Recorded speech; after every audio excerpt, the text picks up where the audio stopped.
Hi. Okay, we are streaming. Chief, you can go ahead and begin your meeting. Okay, great, thanks. Hello, everyone. A little Hello, different Chief. Hi, Chief. than what we're used to, and I'm glad to say we have a new member. His name is Todd. So I think in the best interest, so everybody gets familiar, just to go around briefly and just introduce yourself. I'll start. Todd, obviously, I'm the chief. I was born and raised here in Newington. Participated in everything Newington had to offer, the education system, played sports. My family's lived in town for 5 generations, been involved a lot in the town. My great grandfather actually had a dairy farm across the street where the senior center is. So I have a lot of roots in town. I joined the department in 1986.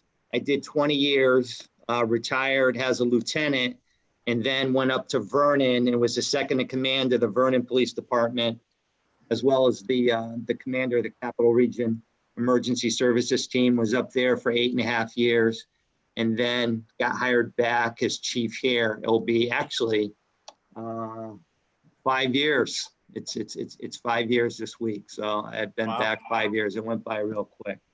So with that, I'll ask you to introduce yourself for the other members of the committee. Yeah, my name is Todd Russell. I've lived in Newington for probably about 15 years now, and I have a couple dance studios, Arthur Murray Dance Studio, one in Vernon, right down the road from the police station there, and then another one in Guilford.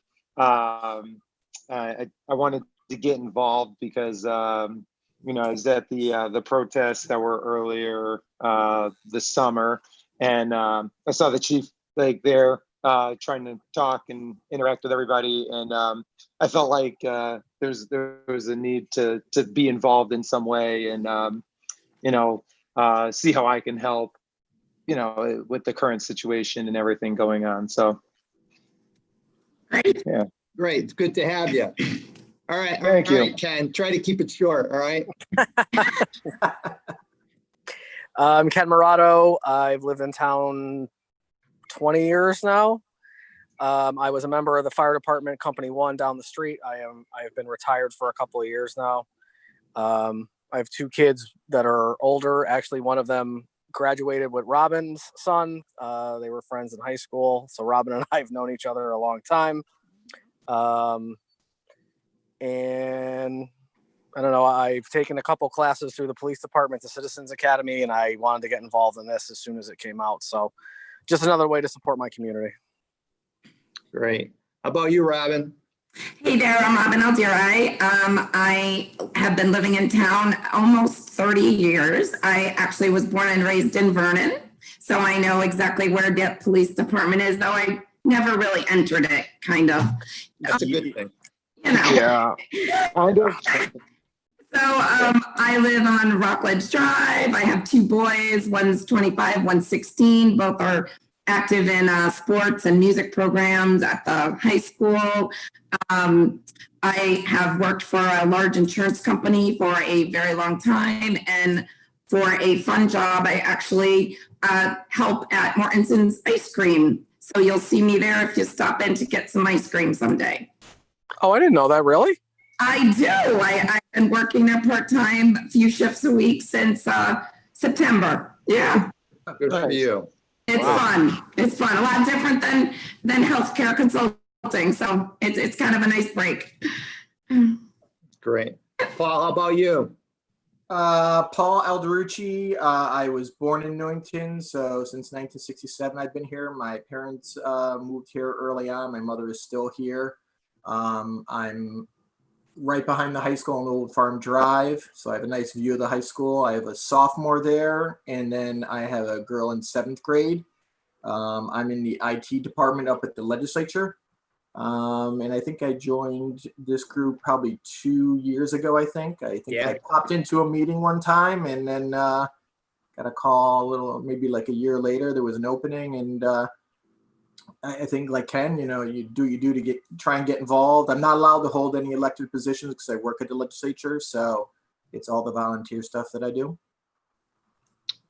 Wonderful. How about you, Mary? I'm Mary Hool. I live here in Newington with my husband and our 2 kids. We have a almost 15-year-old. He's got 3 weeks left, so give me some time. And almost 12-year-old.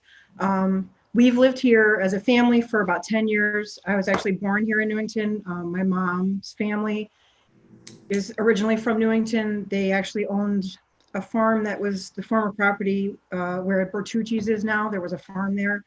And then when my parents got married, they decided to have Newington as their home. And my father was a former, I think it was, they call them the supernumerary officers here in town. Yep. And he was one of the founding members of the volunteer ambulance. We've been active in the community for a long time. And when I got the opportunity to move my family back here, I jumped at it and forced my husband. And he's very glad that we did. I work for the state of Connecticut with kind of connected to the state police. And I've always been kind of raised to be, a part of the solution rather than a part of the problem. And I just wanted to be a part of this so that I could see that happen. Great. AJ. You're on, buddy. AJ Masana, grew up here in Newington, currently working in corporate security at Stanley Black & Decker. Have a degree in criminal justice from CCSU. Was fortunate enough to be able to intern with Newington Police Department and also partook in their Citizen Police Academy. Still very interested in a career in law enforcement despite everything going on. And welcome, Todd. All right. Thank you, AJ. Thank you. Good job, everybody. Thank you. Okay, so we'll get started with the agenda, and as we always do, and the first part is update on the department activities, and that's our staffing.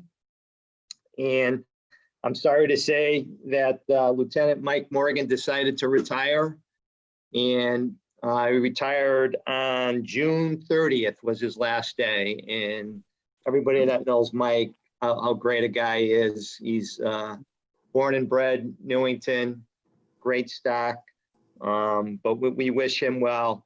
He is now the Director of Security for the Board of Education. So he'll be up at the high school. He's going to be in charge of security for the entire school district. They couldn't pick a better guy. And what I like about it now is it's almost like I have another lieutenant that's in the Board of Ed. So we work very closely with the security for the school system. So it's going to be nice to work with Mike. So we wish Mike well. It was funny because he was actually slated to go to the FBI Academy, and it was pushed off because of COVID. So I think it was the end of the fall or winter, he was slated to go down to Quantico, and having retired, he gave that up. So, but I think he did a good move for him. I think he's going to be a great asset for the Board of Ed as well as the town. So, even though we lost him here at the PD, we haven't lost him from Newington, which is a good thing. So with that, we had an opening for lieutenant, and Chris Perry is going to be promoted to lieutenant. Chris has 20 years with the PD. He's a sergeant, very experienced, been involved in patrol, training sergeant for a number of years. He was in the detective division. He was the sergeant in the DD. So he's had a very well-rounded career, and I think he's going to be a great asset to the command staff. So we're happy for him with that promotion. And Scott Amalfi, who is a patrol officer, is going to be promoted to sergeant. And Scott's been around for a while. He's a field training officer. So we're very excited about that. So they're going to be sworn in next Friday, the 17th, and the promotions will go into effect that Sunday on the 19th. So with that, our staffing, we are now down 2 officer positions. And due to the COVID situation, the town manager, once this started, he really wanted us to look at our budgets and look for cost savings for our budgets, because there's a lot of uncertainty with tax revenue coming in, where people are not able to pay their taxes. So there's a lot of concern about the revenue coming in. So there was a lot of cost saving measures. And right now, we're going to have 2 officer positions frozen. As you recall, when I came, I developed that civilian property officer position. That's vacant. That is also frozen. And one of the sergeant's positions is going to be frozen. And again, this is as a result of COVID and the concern of the budget. And so the fiscal year started July 1st, and then we're going to reevaluate in January. So we'll give it 6 months. We'll reevaluate. But again, these are all cost saving measures for the budget, should there be a huge shortfall in revenue collection. So you know what? I respect that as a taxpayer, that we're taking those types of steps. And it's not going to change much here at the PD.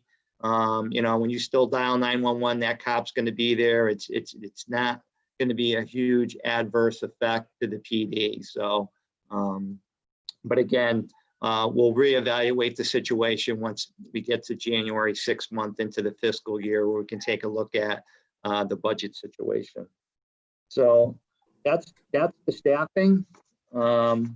As far as calls for service, unfortunately, we're seeing an uptick in crime.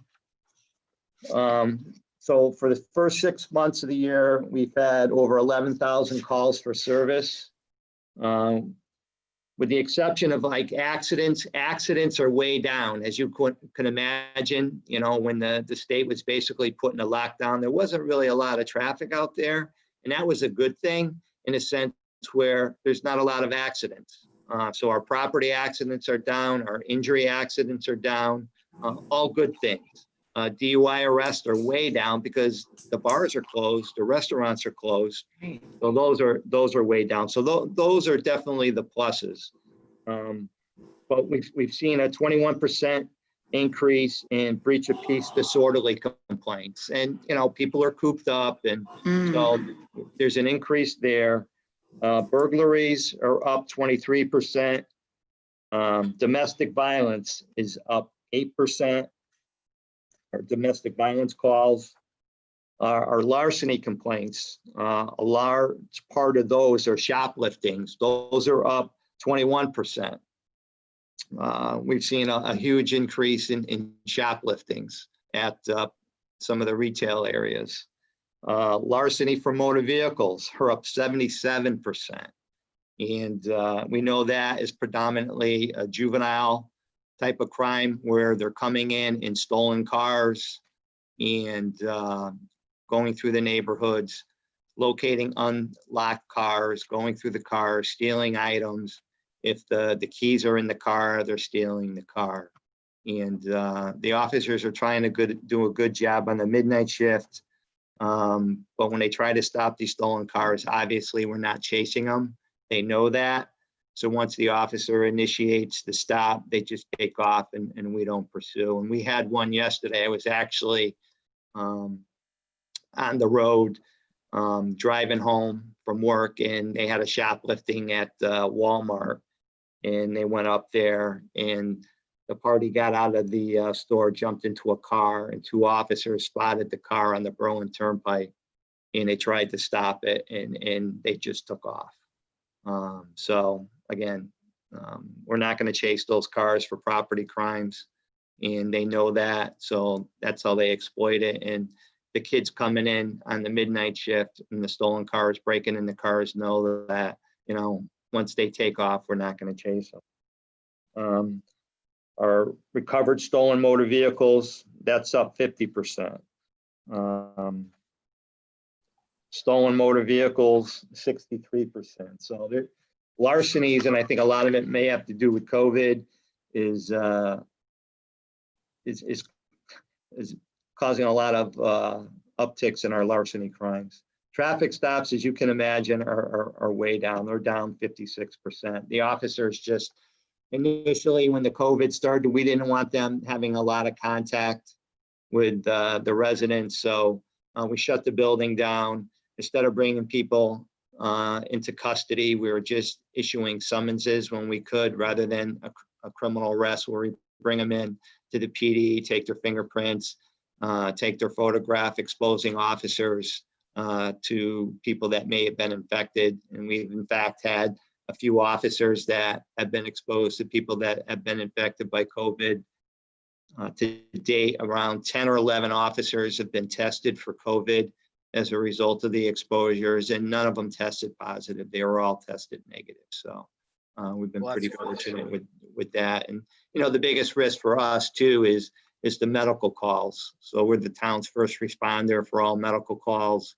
So they're responding to these medical calls and they're putting themselves at risk. So, I mean, initially we were in dire straits when it came to PPE. We just didn't have the masks and the gloves and the gowns to protect the officers. So that was a huge concern.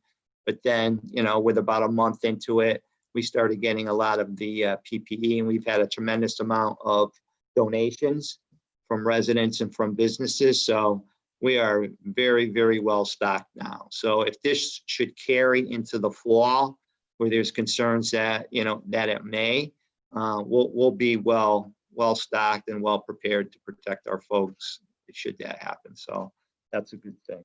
Chief, So yes.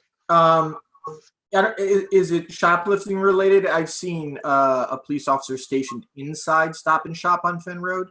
Yes, that was Stop and Shop. They were getting a lot of shopliftings.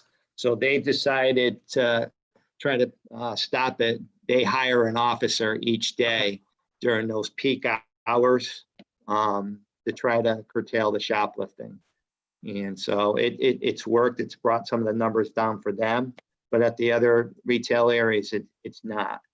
So it's just very difficult. So that was on them. They're hiring an officer to have them stationed there to help stop the shoplifting. All right, thanks.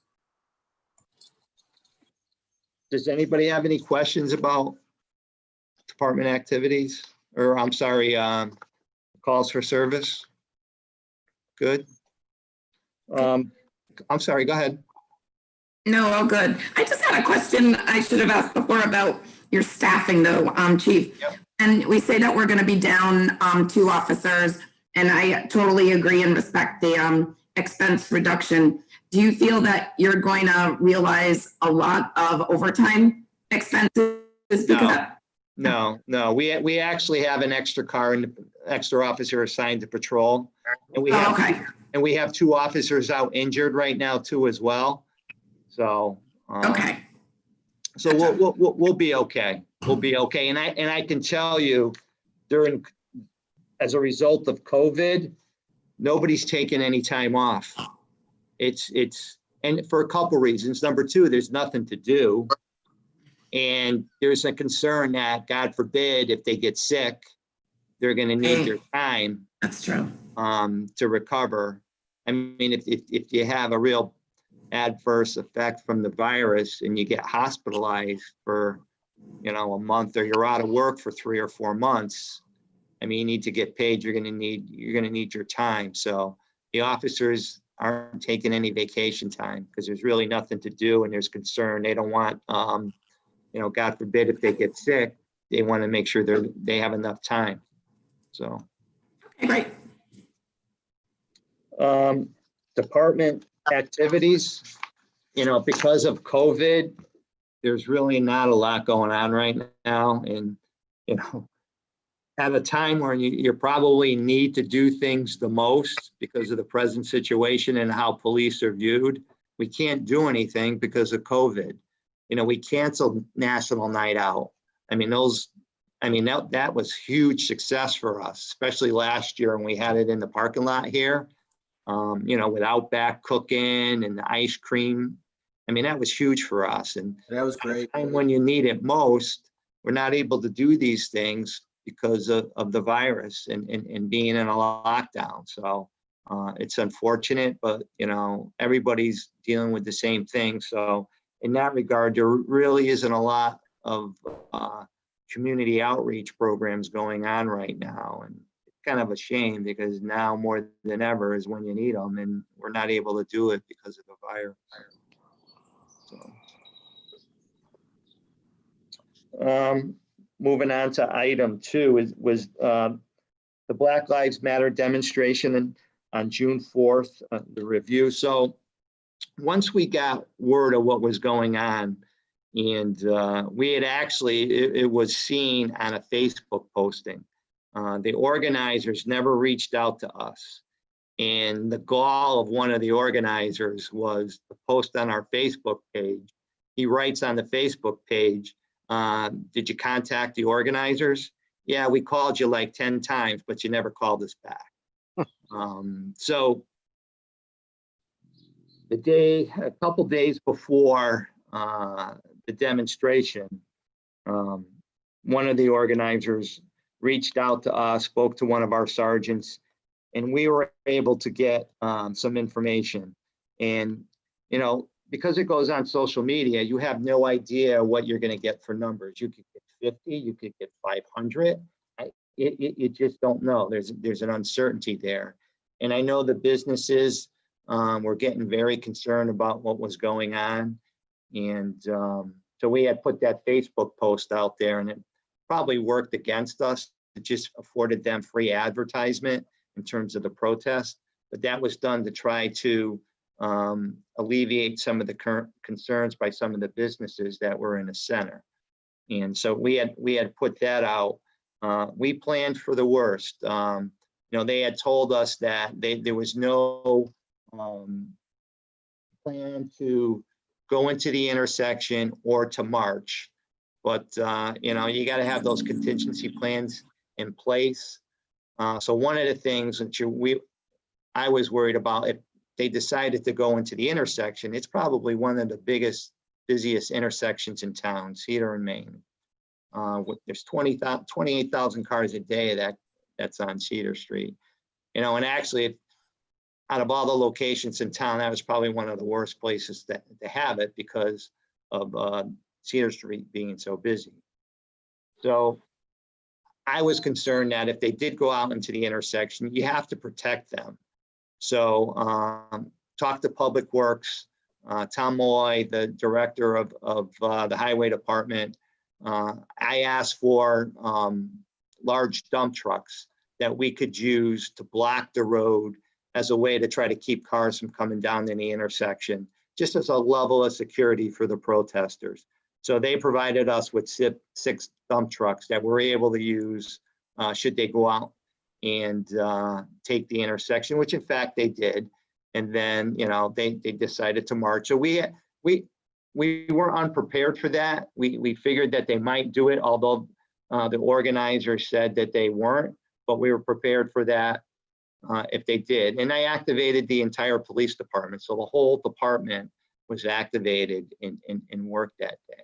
So as far as preparation, we were good. We had made calls to the area departments to let them know what was going on, should we need any assistance. So the planning was good. You know, I was there. I was actually in the green area to see what was going on.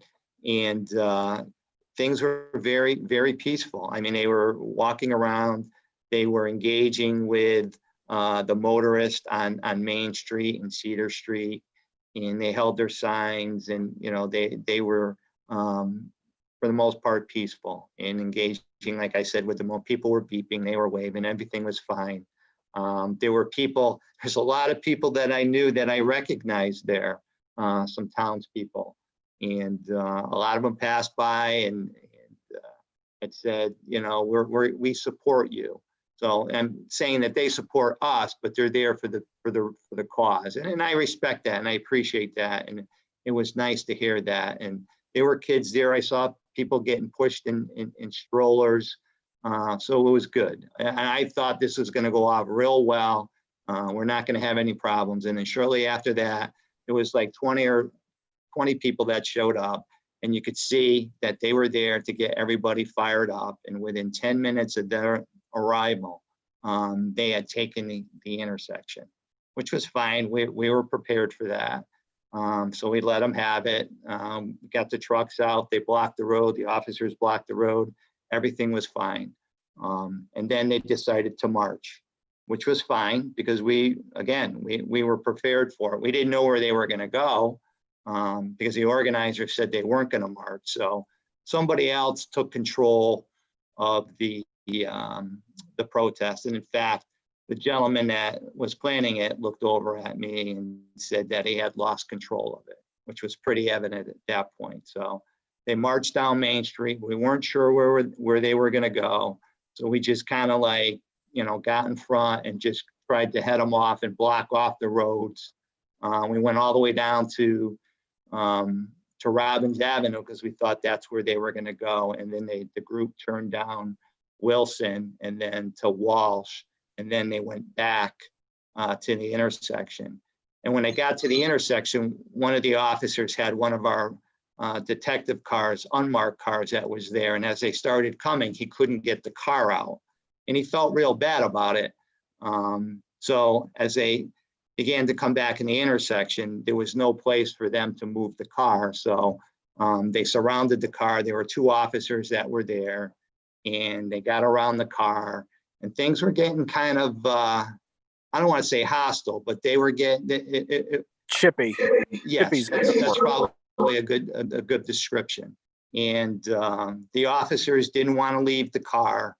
And I was in the parking lot where the church was, and there was a group of officers there, and I could see them surrounding them. And I was like, listen, go in there, get them out of there. Don't worry about the car. The car is the car. I don't care. Just get them out of there. So they got them out of there. And then they climbed up on top of the car and basically used the car as a stage. And it's about $3,000 worth of damage to the car from jumping on top of the hood of the car. So things were getting a little dicey. But in the end, it all worked out. But I can tell you that, after everybody left, a number of the officers were just mingling around, and there were some people that stayed around. And I got to tell you, that was the time when you had the best conversations, because, and that was actually, there was one kid that I had spoken to. There was a group of about 6 that I had spoken to, and one of them was in my group. And he was actually heckling me when I was trying to speak to the crowd.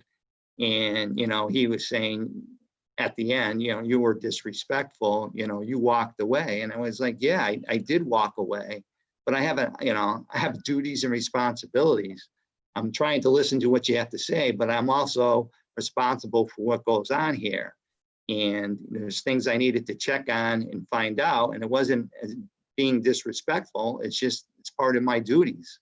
So he understood. And then, like I said, the others, we had a good conversation. And those are the types of conversations that you need to have to help, get us through this situation. And I got hats off to our town manager, our staff, our weekly staff meetings. He is very much about keeping this issue in the forefront. We've had a guest speaker. Last week, we saw a movie. I don't know if anybody has seen it, but if you have an opportunity to see it, it's called The Class Divided. Is that familiar with anybody? Google that. I haven't seen it yet. You got to see it.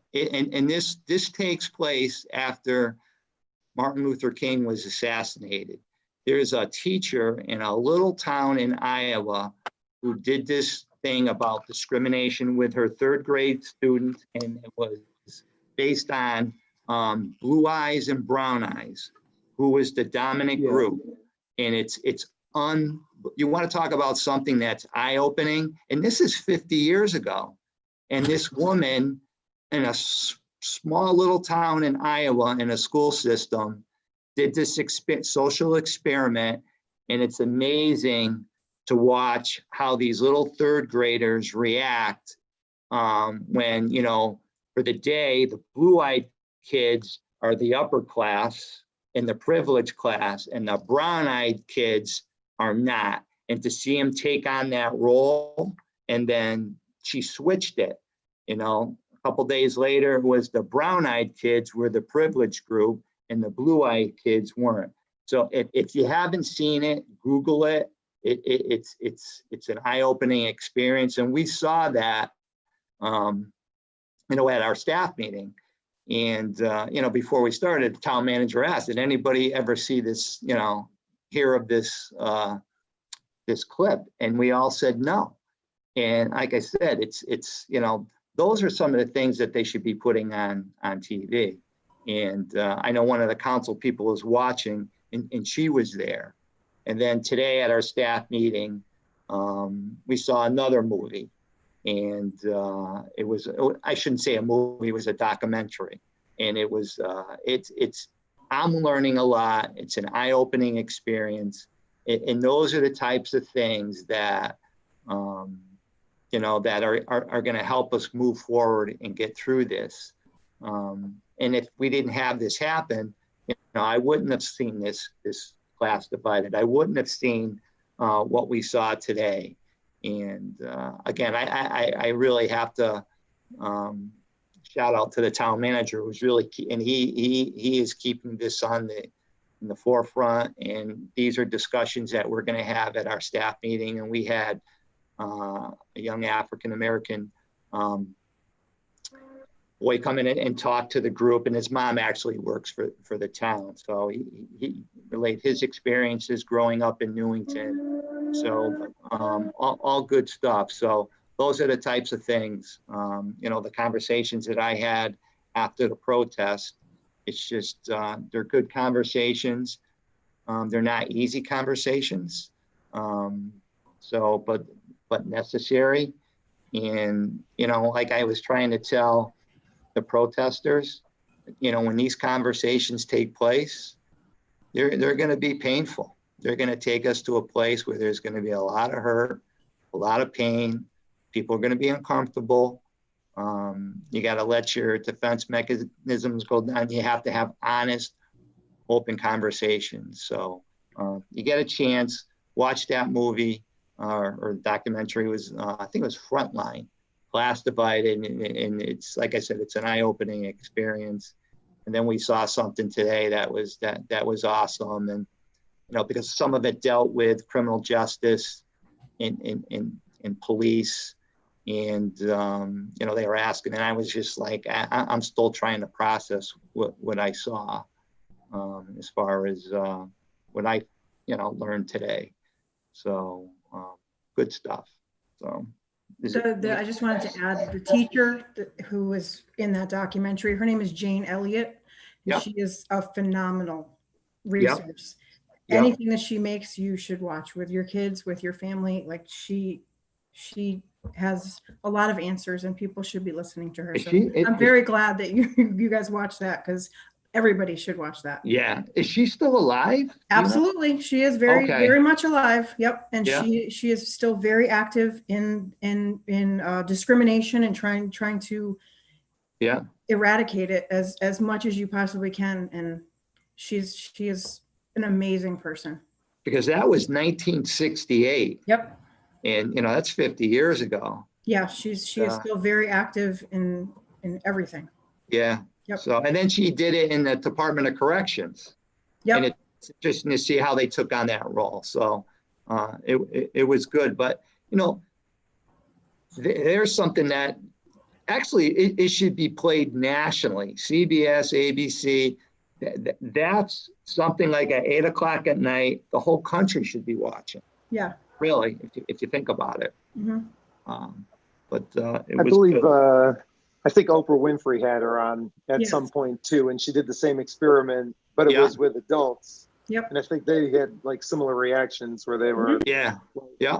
Yeah. freaking out on each other. So Yeah, it's Yeah. and she even got it to the point where it had affected their performance in school. Yep. She did flashcards, and the days those kids were the underprivileged group, or they didn't perform as well.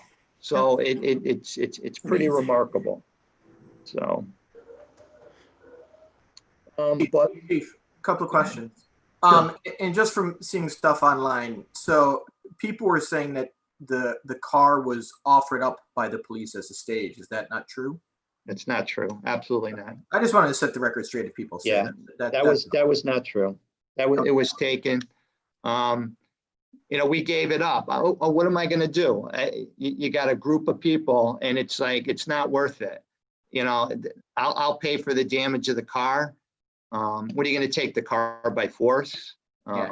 I don't want to harp on it. I just want to. Yeah. I just want to know if people, because people were saying, and there was a lot of back and forth online about that. Some people were upset that they were stealing the car, and then other people were saying it was offered up to the individuals, and No, they got on it, we left it, and I was more concerned about the safety of the officers than I was the car. The car gets replaced. And then if we, I mean, I know this protest started basically as ground level was on Facebook and some of the groups.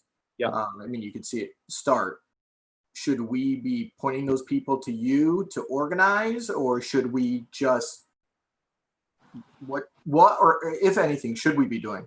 What do you mean? I'm sorry. So it was on Newington Free Speech. It was in Newington News. It was in different Facebook groups, and the individual that was starting it, and he was organizing it. And some people were saying, have you contacted the police? And there was some people, of course I have. And I think you're saying we weren't aware of it until we saw it on Facebook. Yeah. And I'll be honest with you. I don't have Facebook, and I never will. But we were made aware of it, and then we're familiar with this individual. So Sergeant tried to contact them and wouldn't talk to us, called a number of times, and then like a day or two before, his wife called us. His wife, I saw that. Yeah, she said she had a conversation with you. Yeah. So I think what Paul's trying to say, Chief, is if we see it, should we be telling you? Yeah. if you see something, absolutely let us know. Okay. If you see something, say something. So we can prepare for it. Okay. I mean, especially, in here, it's about everybody's safety. Yeah. I mean, we have a duty and responsibility. It's not just, it's participants, innocent bystanders. We're responsible for everybody's safety. And, it gets challenging when you don't know things, and it's good to have a plan. And like I said, that the plan worked out great. Although they said they weren't gonna take the intersection or march, and they did, and it really wasn't a big deal because we already had those plans in place and we knew exactly what we were gonna do. We had the resources there, like I said, with the dump trucks and the police officers. So, even not even knowing what their route was going to be, we just kind of leapfrogged in front of them. And, we were well ahead of them, thinking they were going to go down to Robbins Avenue, and they didn't. They turned off at Wilson. So then, figuring they were going to either come to the PD or they were going to go back to the intersection. So, so we had those plans too, if they were going to come to the PD.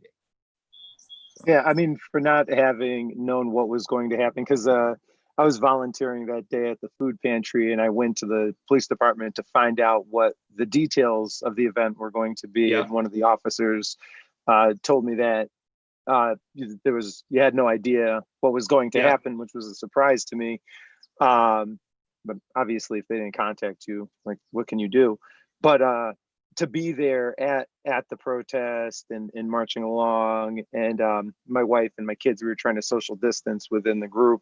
So we were hanging towards the back, but to see the officers like in the front and in the back of the group, and just you know, it was very supportive, and it was, Yeah. I think it did an amazing job for the town, and even like watching just how Connecticut has handled Yeah.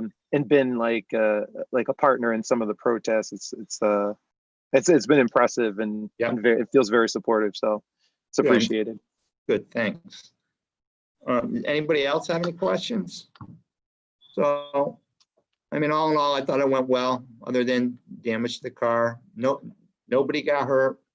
I mean, that's the big thing. You don't want anybody to get hurt. And yeah, the car got damaged, but I'd much rather have a car damaged than somebody get hurt.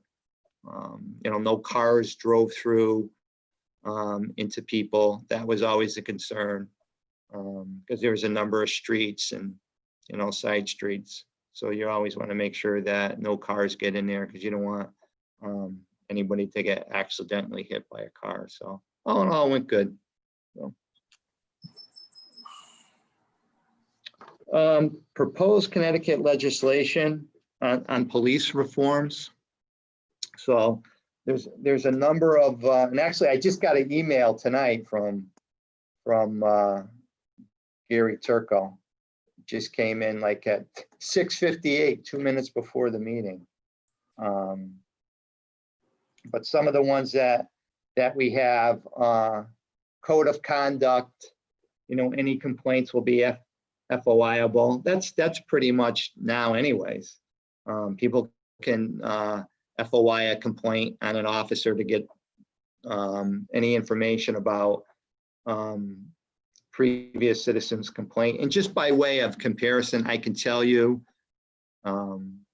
we're 6 months into the year right now. We've had 3 citizen complaints. That's it, just 3.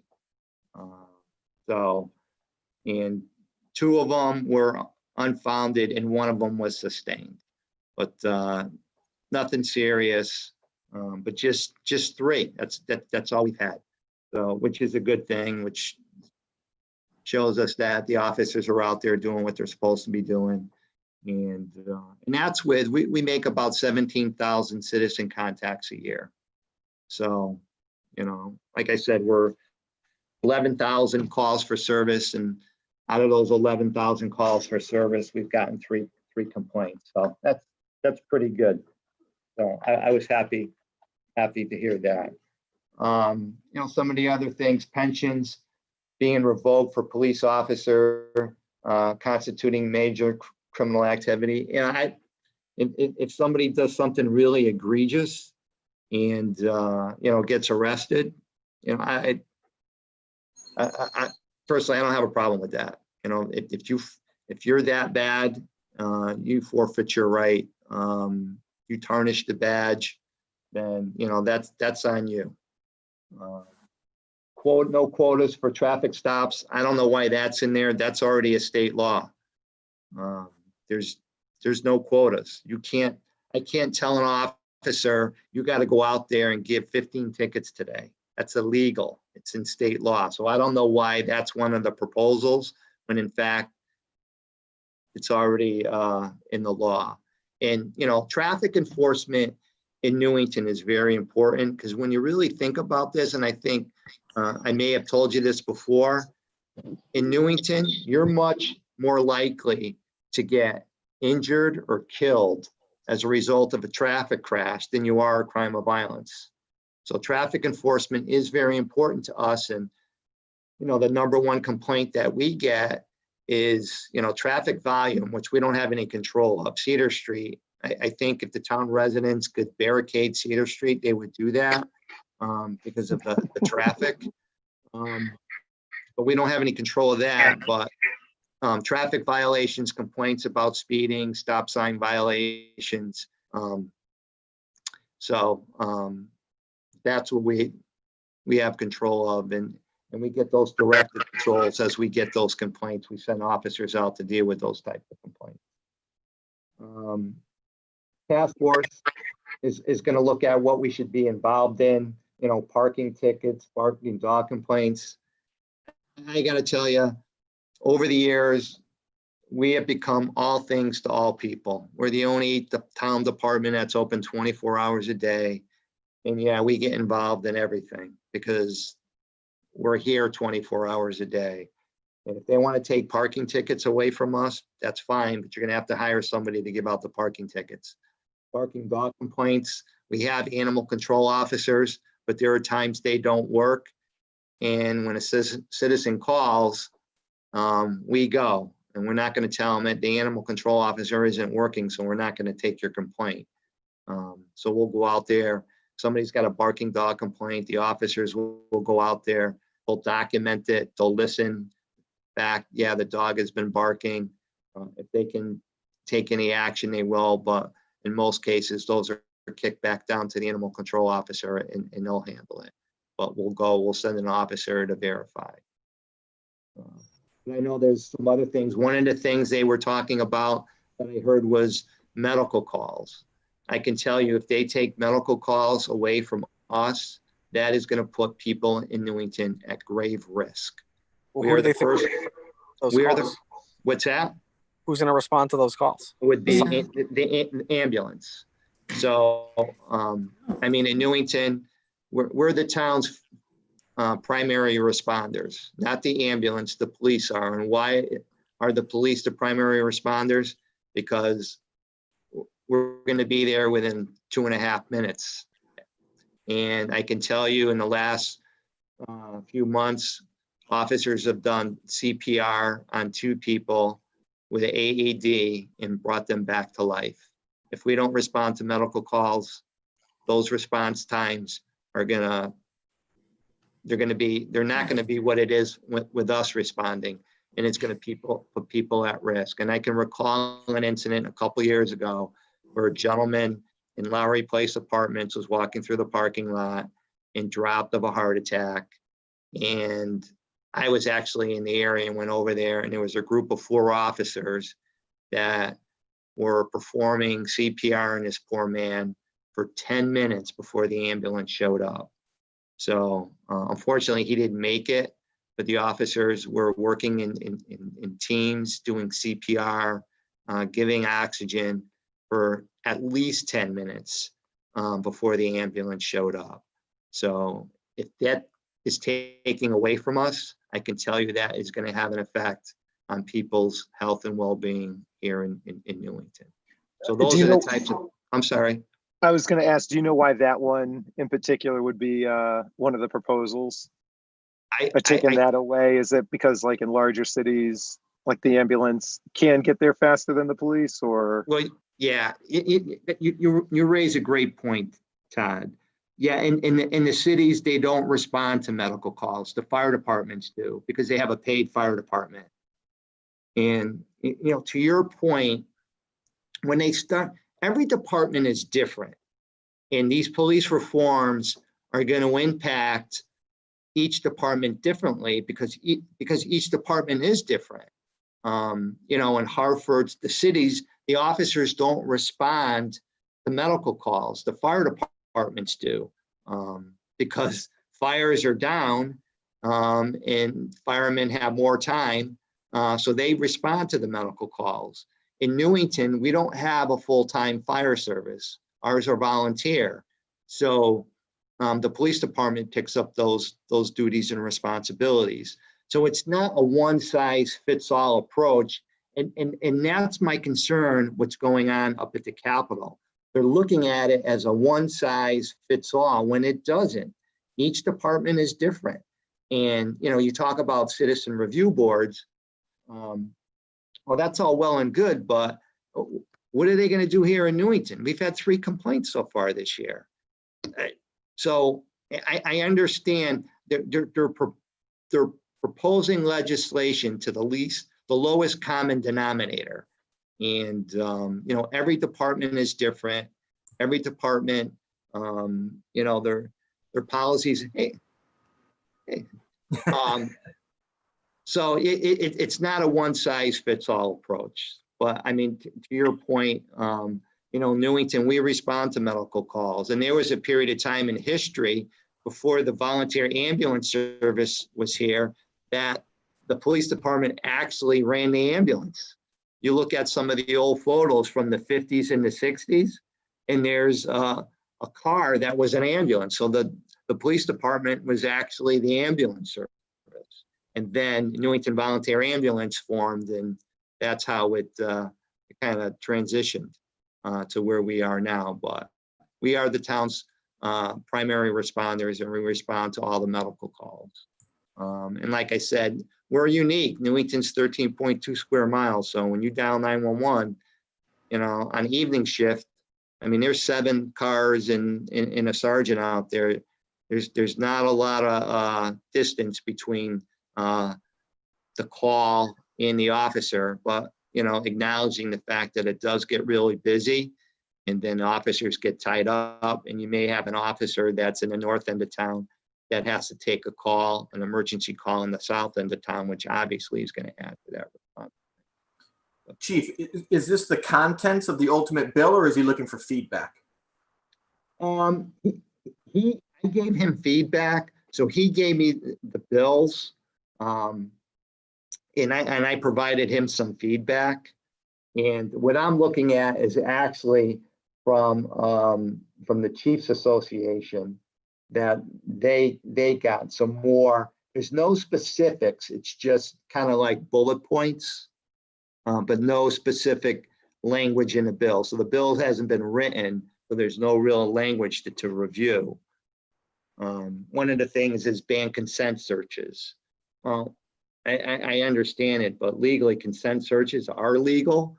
You know, and I think they're looking at it from motor vehicle stops, but we do a lot of consent searches for non-motor vehicle type incidents. You know, if we get a suicide investigation at somebody's home, and there doesn't appear to be any criminal wrongdoing, we're not going to do a search warrant and take a few hours to do it. So we ask for a consent search and we get it. And, you know, so there's situations where, you know, consent searches are good, you know, not just for us, but for, you know, people that have been involved in a tragic event to make the situation easier.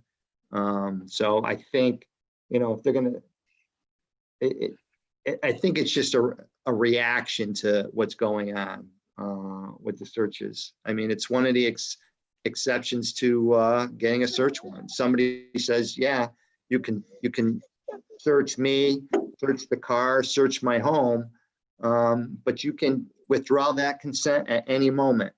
So you may say, yeah, go ahead. And then you start the search and they say, no, hey, I'm not comfortable with this. I don't want you to do it. We got to stop legally. So people can provide consent and they can also withdraw it. Do you think that might be because, like, for me, I know I was like older when somebody told me that you don't have to like let a police officer search your vehicle or whatever. But I was under the impression that this is a person of authority. So when they would ask, I thought I didn't realize what my rights were in those situations. So for the person who might not know that, they can say no in that situation versus the person who might need it. And I'm okay with you searching. Right. And you're right. You're absolutely right. And that's what, you know, for people that don't know what their rights are, and most people don't. But I can tell you that, you know, we've gotten some good cases from consent searches. And there's one that at a council meeting, they brought up Jenkins versus Connecticut over a motor vehicle search. And they brought that up at the town council. And I think they were misinformed and misinterpreted what was written in the Connecticut Supreme Court documents. But so we'll see where they're going to go with it. But I'm certainly not, obviously, I'm not in favor of it. But there are times when the consent searches, like I said, for like a death investigation, you know, a suicide, a serious crime where the family is cooperating, they can provide you with the consent. And if they ban consent searches, now the detectives have to come back to the PD. They're going to have to draft a search warrant. And then you got to go out and find a prosecutor to review the search warrant. Then you got to get a judge to sign off on it. So, I mean, it could be a few hours before you're able to do the search. So you have to hold the scene. You hold the scene, you secure it. Nobody does anything until you get the search warrant. So you're just adding, time to the incident. And like I said, if it's, like a suicide or a death that you need to get in there, you're just putting more of a burden on the family. So that's it works both ways. There's good and bad. Well, the thought was that if it wasn't like, if I don't know what the flexibility is on Yeah. everything that we're talking about, but if it wasn't necessarily like a rule that it was no consent searches, but rather like it was of the police to inform a person that they do not have to consent to a search if they Yep. choose not to. So there's the flexibility of someone Yep. saying yes or no. I almost like, I mean, I've been pulled over a couple of times and they always give me that card that says, That's like, the if racial you had an profiling card. Yep. issue, Yep. like with this stop, call this number. But I made a complaint years and years ago, and it was only after having to go through my own head and like figure out if like what happened to me was like made sense or it didn't make Yeah. sense. And I concluded it didn't. I made a complaint, and it was Yeah. it was actually a very good experience overall outside of the issue that led to the Yeah. complaint. But giving that card, I feel like, is like a step in that kind of direction where it lets people know what their rights are. Right. And I think maybe that may be written in the law. These are just bullet points. There's no real language that goes with it. So that may be a Okay. compromise. Let's face it, like anything, like a defense attorney, they're going to throw the worst things up and then they're going to, see what sticks, and then they're going to come to a compromise. And actually the one that probably knows the most is Paul, because he worked up there. He probably hears a lot of what's going on up there. Mandatory duty to intervene by other police officer if you see excessive force. I fully support that for obvious reasons. I mean, you have a duty. And I'll be honest with you, I remember learning that in 1986 at the police academy. Civil rights violation, section 1983. I mean, if somebody's civil rights are being violated and you as a police officer are there and somehow participate in that or fail to act, you're just as guilty as the person who did it. I remember learning that at the police academy in 86. So, but, again, I'm fully support that. Decertifying officers, absolutely. I mean, if an officer does something that's egregious, and absolutely decertify them. I'm in full support of that, and I would say the chiefs are. We don't want bad actors in the police department. It makes our job that much harder. It really does. Why do I want an officer in our ranks that are going to do some of these things and harm people? It tarnishes us, and it makes our job that much worse. And just, if you don't believe that, look what's happening now. It happened in Minneapolis, and Newington PD is answering to that, right, wrong, or indifferent. So, as a chief, and I will tell you, good cops do not want bad cops in their ranks because they know that it's going to make their job that much harder. So fully support that. An officer does something and they can be decertified, absolutely. And I got to tell you, I don't know what it's like now, but I can recall an incident where we fired somebody. This was many, many years ago.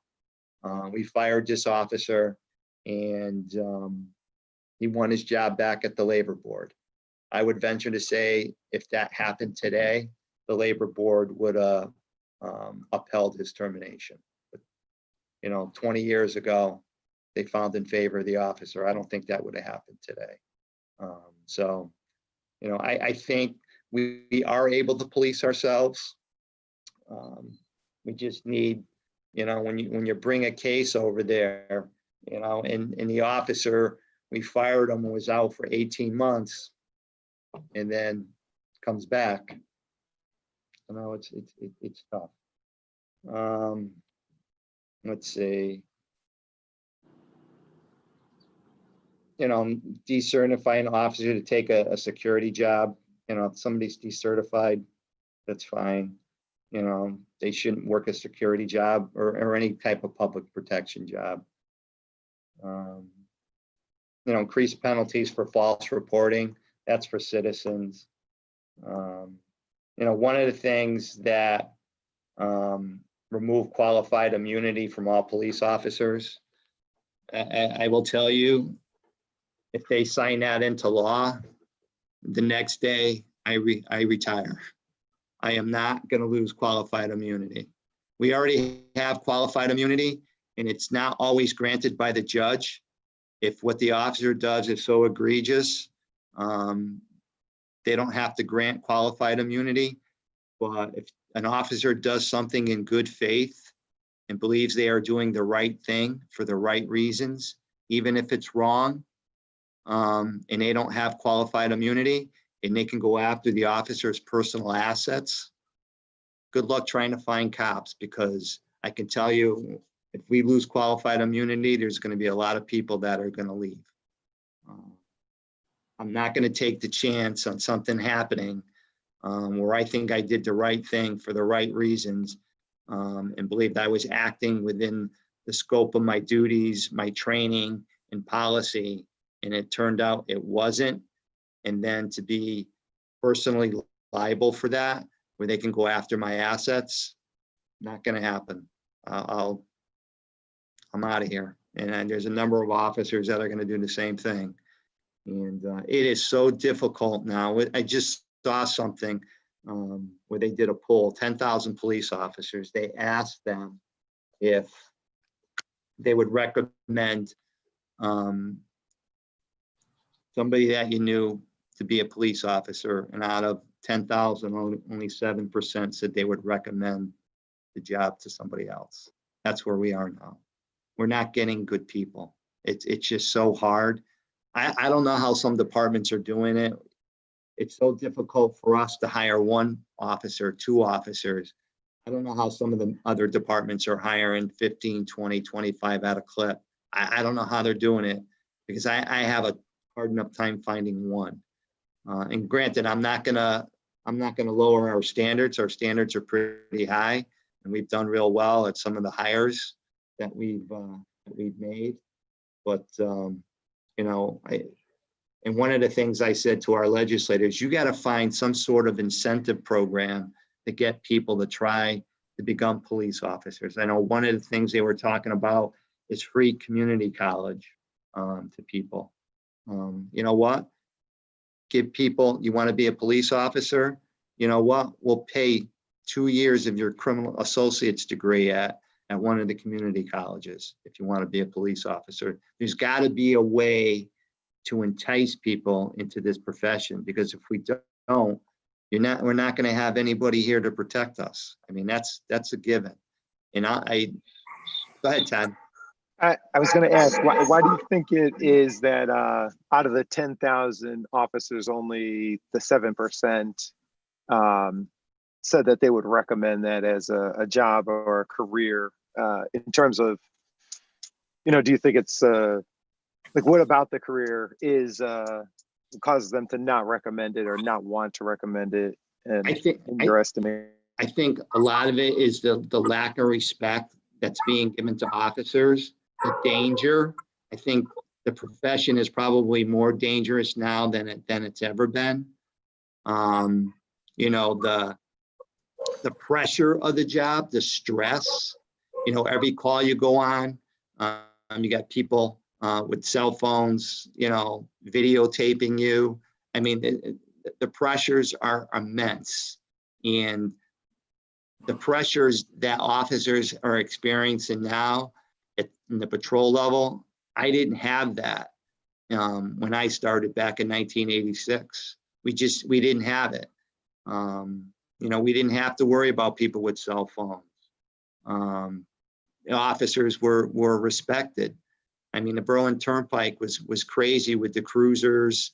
We had the riot in the old Bradley's parking lot, and there was a respect for police officers when you pulled into the parking lot. At McDonald's, Roy Rogers, or Burger King, or Bradley's, people scattered because they knew if you didn't leave, there was going to be enforcement action taken. You're going to get a ticket or you were going to get arrested. There's no fear now. People don't fear that. And, it's a completely different job. It's different. And I would say that looking back at my experiences, officers are better trained and more educated now than they ever been. When I first started back in 86, a lot of the officers that were, had a lot of time on a job, a lot of those guys were Vietnam War vets. A lot of them were ex-military, Vietnam War vets. There was very few criminal justice majors at any of the colleges. There just weren't a lot. Now they're all over the place. But when I came on, I mean, those guys were tough as nails. I mean, those guys were over in Vietnam. Some of those guys saw action, and and it was different. And now you look at it, and I mean, we have a lot of ex-military people here at the PD, but when I started, a lot of people weren't college educated. You went into the military. That was your kind of the beginning of your police career. You go into the military, then you come out and you be a cop. And now you have people that, go to school. Most everybody here has got a bachelor's degree. That wasn't like that years ago. And you have people with master's degrees. And the training now is so much better than it was, back then. We've learned a lot of tactics that, that have changed over time. But yet, there's more, there's just more disrespect, lack of support, politically. It's just so much different now. And it's a tough job. It is a tough job. And I mean, police suicides are up. So I get it. I have a relative right now that wants to be a cop. And, one of the things that happened generationally, you look at cops, a lot of them were generations, their father, grandfather, they were all cops. And, I have a friend of mine, his dad was a cop, he became a cop, and now his son's a cop. And you saw those generations, and now that's stopping, So it's kind of sad because, people that like myself, I have two daughters, and, they're older, and, they one's a high school guidance counselor and the other's a special ed teacher, and they work in the urban areas, and it's a tough job. And to be honest with you, you talk about policing, municipal jobs in general. I don't care if you're a cop, a teacher, there's a lot going on and a lot of pressure.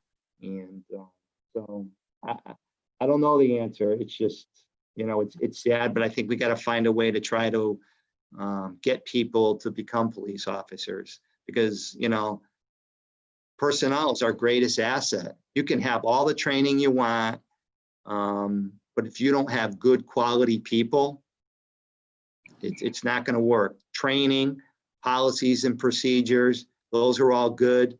But at the end of the day, it's that officer in the car that's responding to those calls. That is without a doubt the most important thing.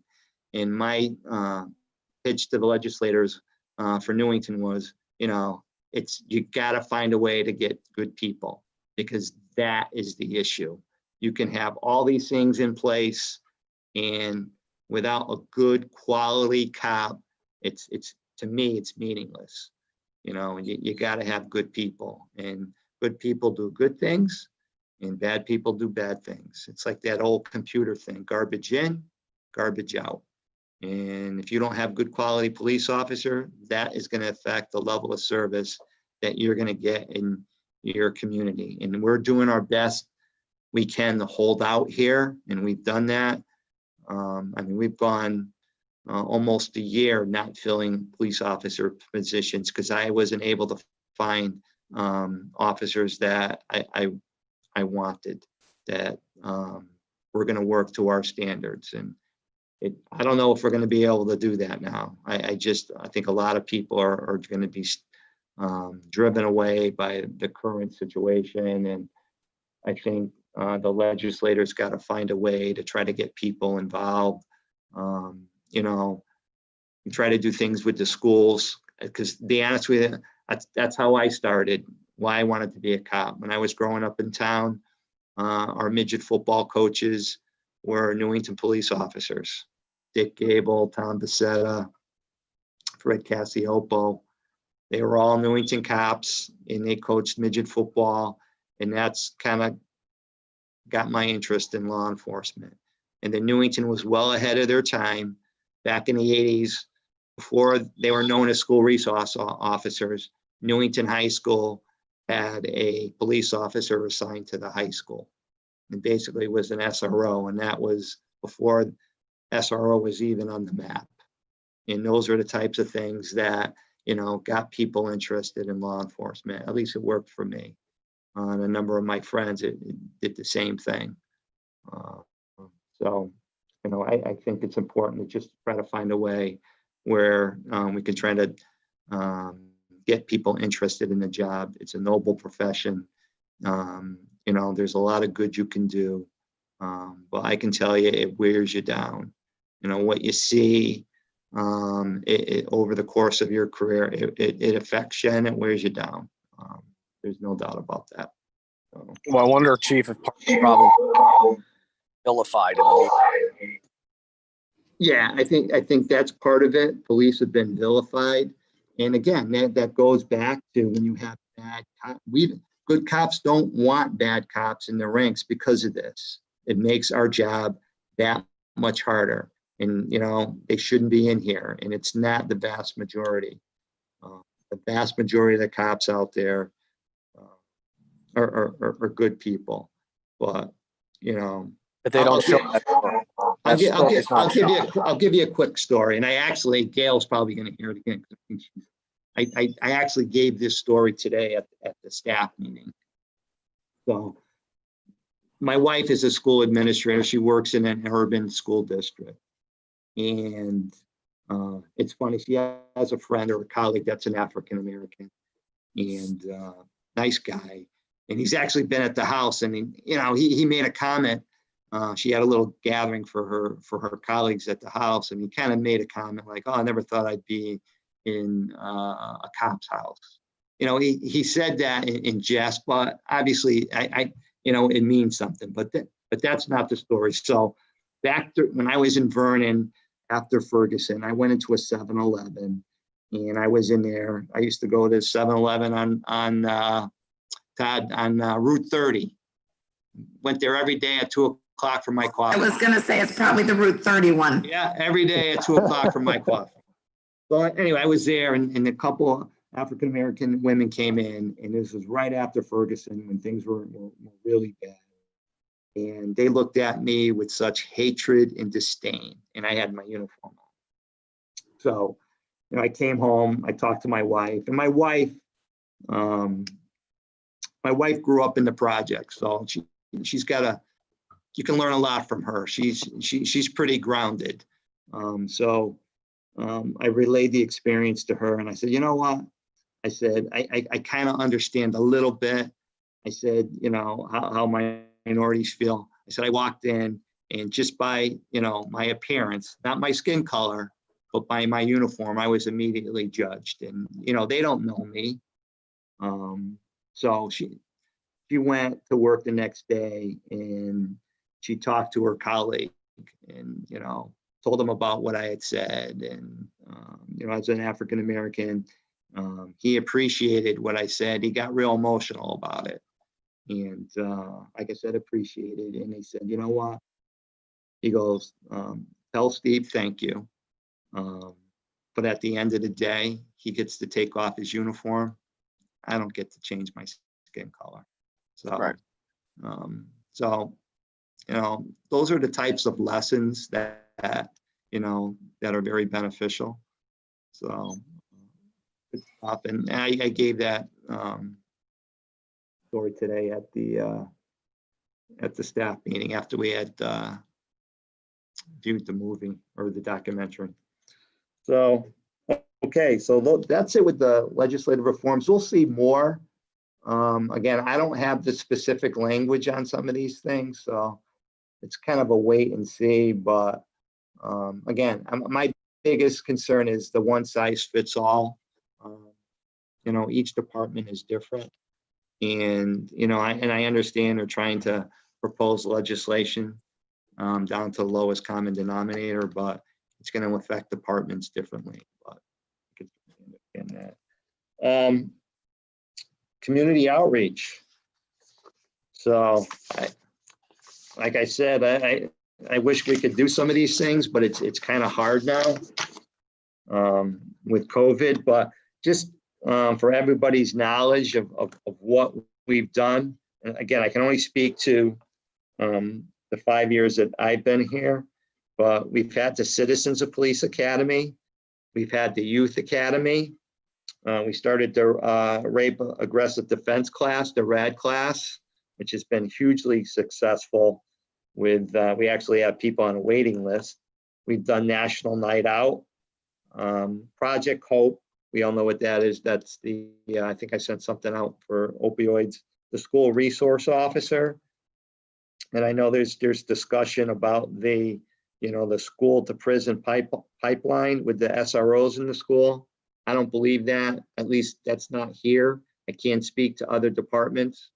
We don't make a lot of arrests at the high school. Most of those incidents are handled administratively.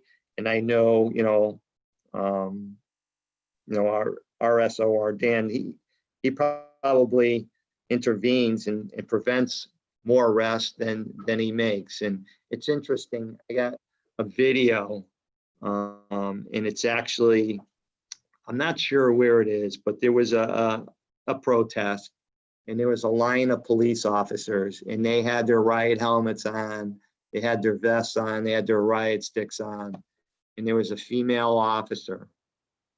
And you could hear the crowd and you see a young African-American girl walk up. Well, she was at the protest and she recognized her SRO and she was concerned for the SRO's safety. And she walked up to the SRO and you could see the SRO talking to her, and you don't know what she was saying, but you could see her wiping the tears away from the young girl, and then nonchalantly takes her riot stick, sticks it behind her back, and another officer grabs it so she's able to talk to the young girl and then gives her a hug. And then, the girl goes back to the protest. Those are the type of relationships that happen over there. And we can't lose sight of that. And I understand what some people's concerns are, but there is a connection there. I mean, just look back when Kiara McDermott was the SRO and how her death affected those kids. I mean, it was tragic. And those kids were really affected by her murder and what they lost. And, we're how many years later and we're still having basketball games over there as a fundraiser in her memory. So yeah, I understand, the school, the prison pipeline and the concern. I just don't see it over there at Newington High School. The SROs form those relationships. And so there's a lot of value there. So I would say, at least in Newington, again, I can't speak to other departments and other communities. I can only speak to what goes on here in town. And I think the SRO is a huge asset, not just for us, but for the kids too. The schools as guest readers, we're in the schools, criminal investigation presentations. We've been asked to go to the schools to sponsor kids on Grandparents and Special Persons Day, when the kids don't have a relative that can come to the school on those days. They've called us, and I've actually done it. Would you mind going and being one of the students' special person? And so we've done that. Stuff a cruiser for underprivileged kids with our social services. Shop with a cop. We're members of the Chamber of Commerce, so we have that connection with the business community, which is so important. Special Olympics fundraisers, the runs. We did the penguin plunge. We had 20 officers that participated in the penguin plunge. We were like the biggest police department there and raised a ton of money. And then myself, Lieutenant Morgan, and Sergeant D'Esposito rappelled off the Mohegan Sun building, I don't know what, 38 floors up for the Special Olympics fundraising. Coffee with a Cop. We had the community forums back in October 2015 and 2016. Dismal attendance, so we stopped doing that. And then after that, I did the Police Community Council. So hopefully with everything going on, that will start to pick up again. But again, I mean, you folks know how many meetings we've had and no participation. So it's not like we haven't tried. We've tried. Those are some of the things. And, if you think of any other ideas, I mean, please, feel free to reach out, bring it up, anything. Because like right now is like, it's more important than ever right now. We got to forge those relationships somehow. And so we'll see. How are you usually getting the word out to the community that some of these things are happening? Well, all the meetings are on the town website. So Okay. all the meetings, so we follow I have to post the agenda in the town clerk's office, so it gets posted there. The minutes have to be posted in the town clerk's office. So all the meetings go on the town website. So if you were to click on it tonight, you'd see the entire week of all the meetings. There's 2 other meetings. Shout out to the IT department. We have our Zoom meeting, and they have 2 other meetings that they're involved in right now that they're taking care of. So that's all posted on that. I guess if there was any means of it being on social media, like a Facebook or other places, so that way people Yeah, it might certainly, come up on their feed or yeah, we can certainly things of that do nature. that. But Most of the Newington groups post the agenda. what's that? Most most of of the them Newington do. groups post the agenda on Facebook. Oh, they do? Okay. I know I saw it in 2 to 3 of the Newington groups that I've Okay. been in. Yeah, What- they put it out there. Which one's that? Usually Paul, a couple days ahead of time. which one's that? I'd have to look. It was That's on free speech and hold on. Okay. That's fine. And Newington Strong, I think. Okay.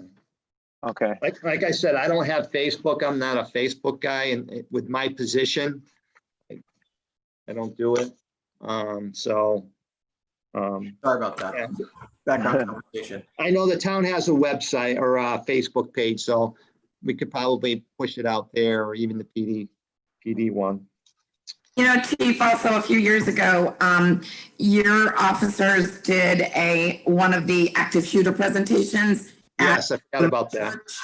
Well, Yeah. you guys did one for the town, and then we did another one at Our Savior's Lutheran Church.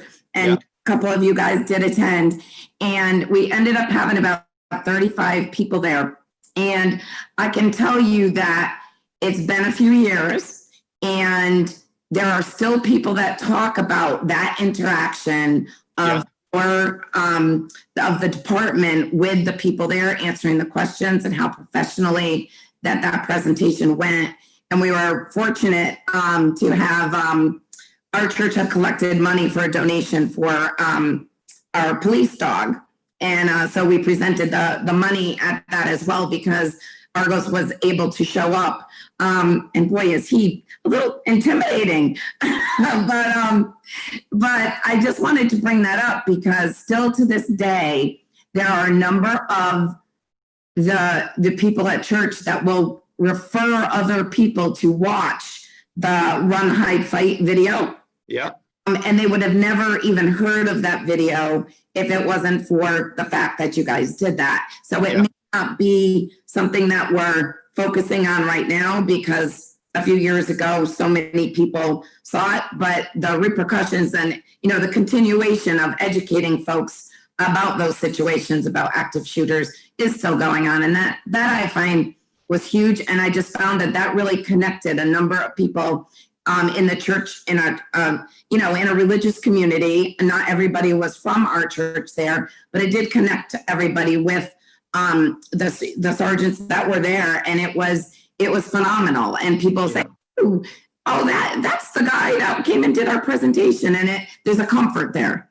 So everything that you guys do in that regard, and anywhere where, like you're saying, you go into the schools, which now, of course, you don't go in there, but changing your location where it's out into the public and not a normal spot in somewhere else. I just think any information you give to keep the community safe in those environments is very much welcomed.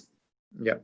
And it's funny you bring that up because we had a big tabletop exercise planned for an active shooter at the VA hospital, and we canceled it because of COVID. Oh. It was going to be police, fire, EMS, the Board of Ed, because the high school is right next to the VA. Yeah. We had the VA, Homeland Security. So we were going to have a big tabletop exercise that I had put together.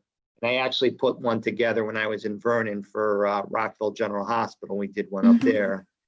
And so we were going to do that. So hopefully after COVID calms down, we'll be able to do that. But have to wait and see what happens. So, but yeah, thank you for adding that. I completely forgot about that. And there may be some other things that I forgot about too. Thank you. So those are the things that we've done. And like I said, if there's anything that you think of that's worthwhile, feel free. Maybe down the road, we do some sort of retreat, a police citizen retreat to talk about some of these issues. Get a facilitator to come in and get us in some deep discussions. Maybe that's worthwhile to do, where you pick a day and you get everybody together and in a room for 8 hours or whatever, and breakfast and lunch, and get down to some real discussions with a moderator to help us get through this. So again, these are all important things to do. And I mean, I'm having trouble doing this.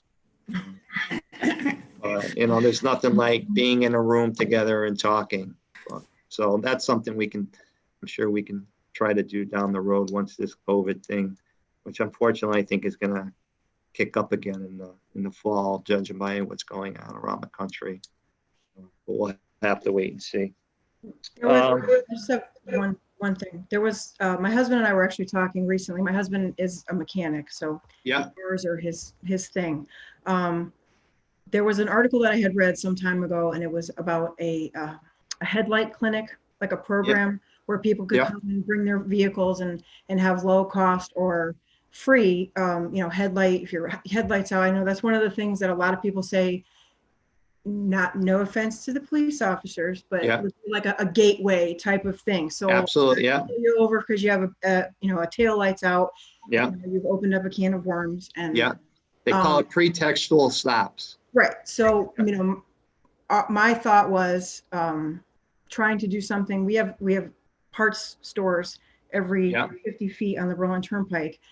Maybe partnering with something like that, or the Chamber of Commerce, having the police department actually. You know what? That's an awesome idea. I like that. So basically working with them for people that have a headlight out or a tail light out, to have them, will they actually fix Did they fix it or? Yeah, I can send you the article that I read. Yes, It was- yes, it was that's out an in- awesome, that's a great idea, Yeah, especially with the Berlin Turnpike, and we have the parts place on the Turnpike. exactly. And I'm Yeah. sure there would be lots of community, That's lots an awesome idea. Yeah, I like that. I like that a lot. kind of make you guys look good because you're helping people. Yeah, yeah, we need that, right? Yeah, exactly. So it's a win-win for everybody. No, that's awesome. I like that a lot. So I'll yeah, definitely- I'll send you you the can send that to me. Absolutely. And I mean, that, we could do that, COVID, no COVID. Exactly. It's kind of an almost a hands-off Yeah. sort of thing. Yeah, awesome. Okay. Thanks. Okay.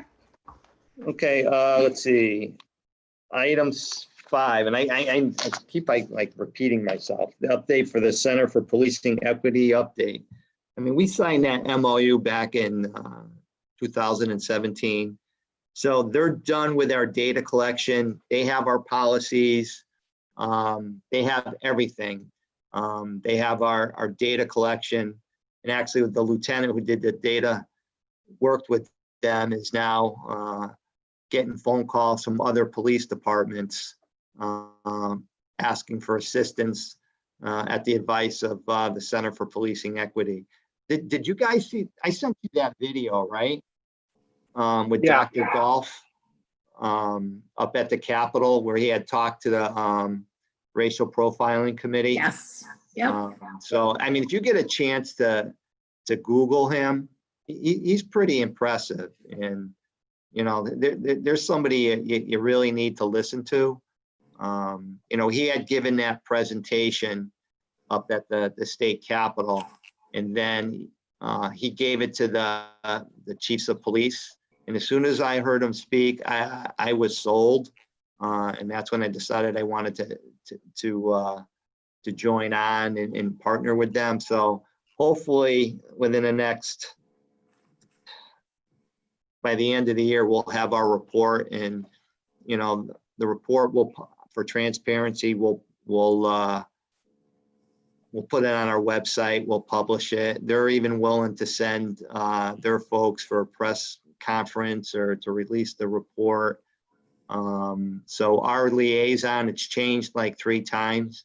Our liaison now is the former chief of Newark, female chief, is now working for the Center for Policing Equity.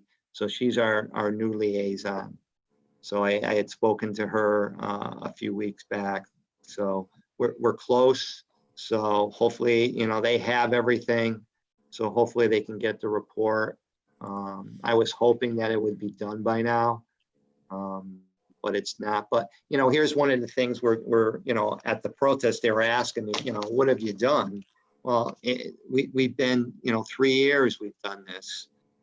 We signed up, and this was before, what happened in Minneapolis. This was 3 years ago. We signed on to this to have a holistic view of our department operations, how we operate, our use of force, our traffic stops, our arrests, policies and procedures, a real in-depth view of our operations to look for inequity. So it didn't take Minneapolis to do that. We've done that. And, the 21st century policing, that's, how long ago? That was President Obama back when they had that report done. I mean, I took that report and made that part of the reading list for our promotions. So part of the reading list for people to be promoted to sergeant and detective was to read that. And there were actually questions on the promotional exam on that. So again, I think we've been very proactive here.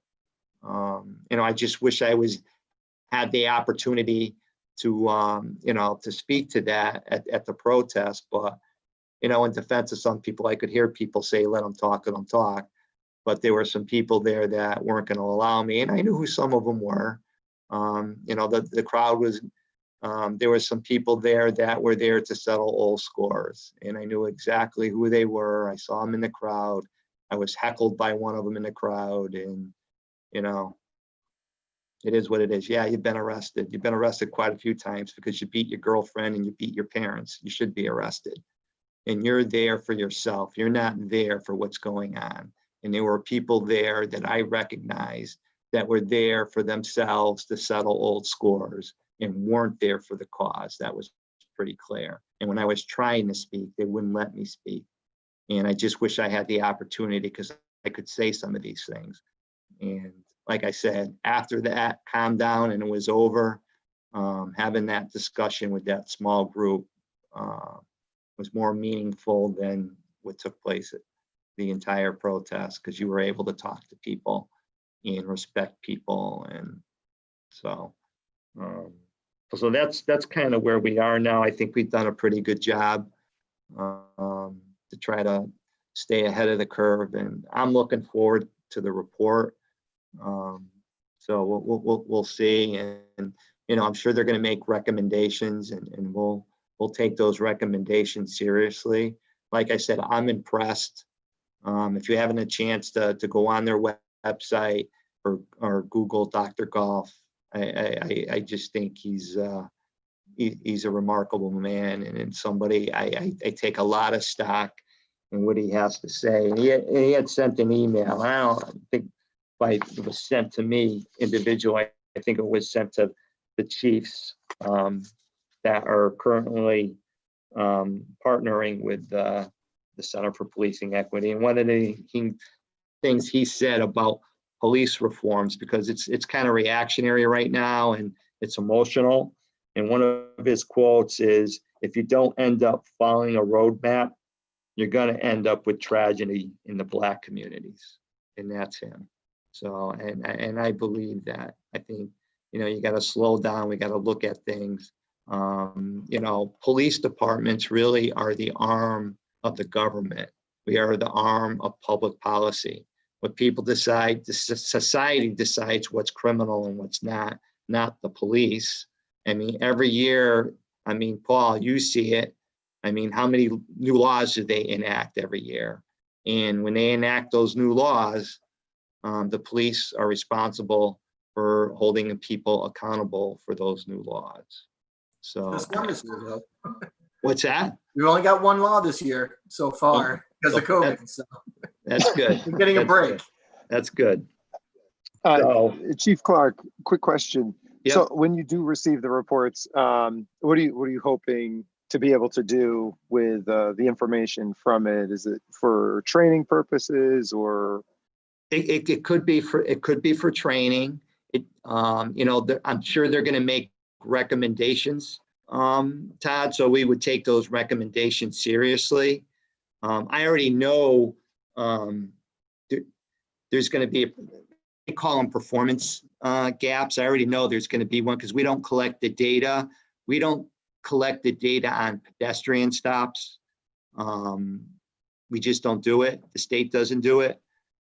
We do traffic stops, but we don't do pedestrian stops. And to be honest with you, we don't have a lot of them.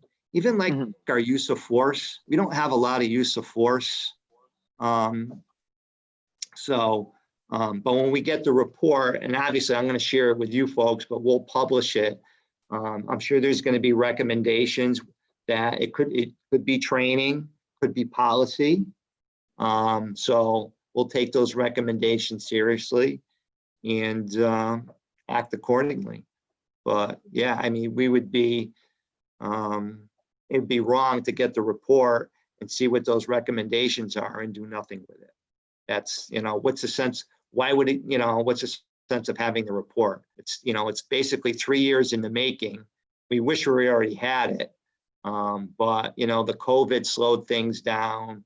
And, once what's happened in Minneapolis, now everybody wants to sign on and they're trying to hire more staff. I'm really looking forward to it. I want to see it. I don't know what it's going to say. I don't. I'm pretty proud of what we do here. I'm hoping that comes out in the report. But if there's any recommendations, then we'll take those recommendations seriously and we'll do it. That's the reason, for us signing on to it. Excellent. And that's about it.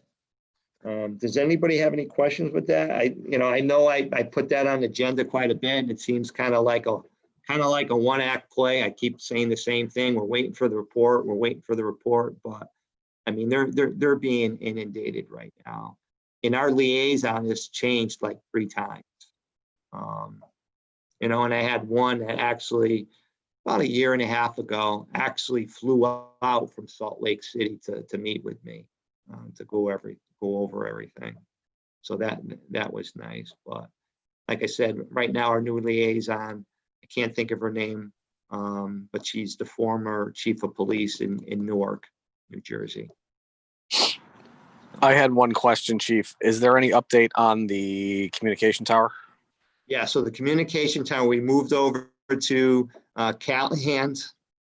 And the town manager is looking at hiring a consultant to do a public safety communications review. So look at operability for police, fire, EMS. So the tower itself that was going into Tilcon isn't going in anymore? No, we moved over to Fred Callahan's tower. It moved us about 3/4 of a mile further south.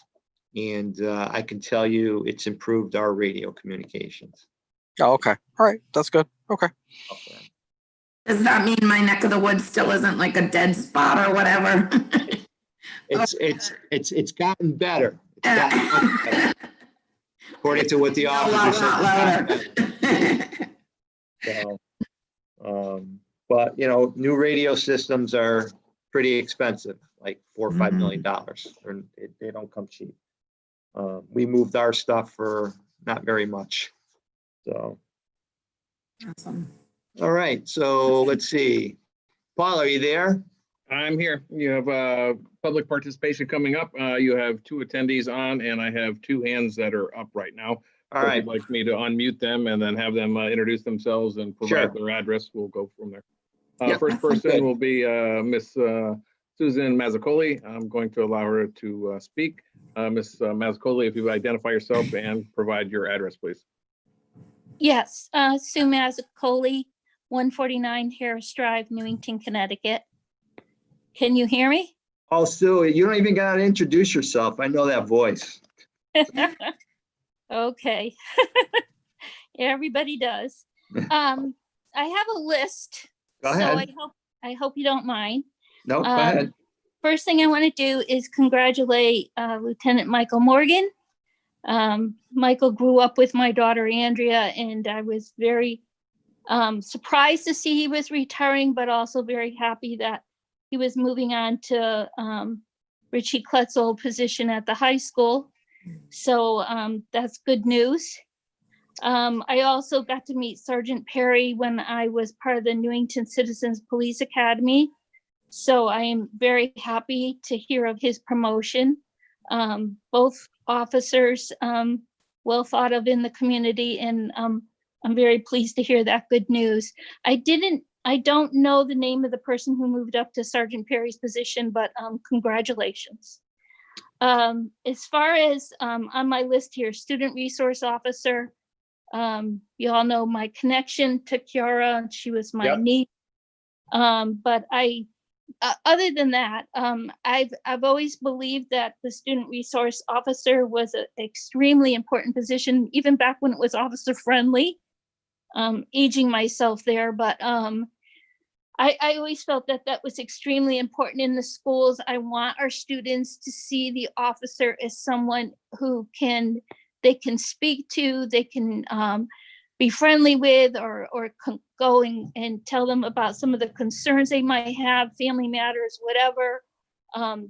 Even a concern they might have with a teacher that they don't feel comfortable talking to the principal with. So it's always good to have a student resource officer.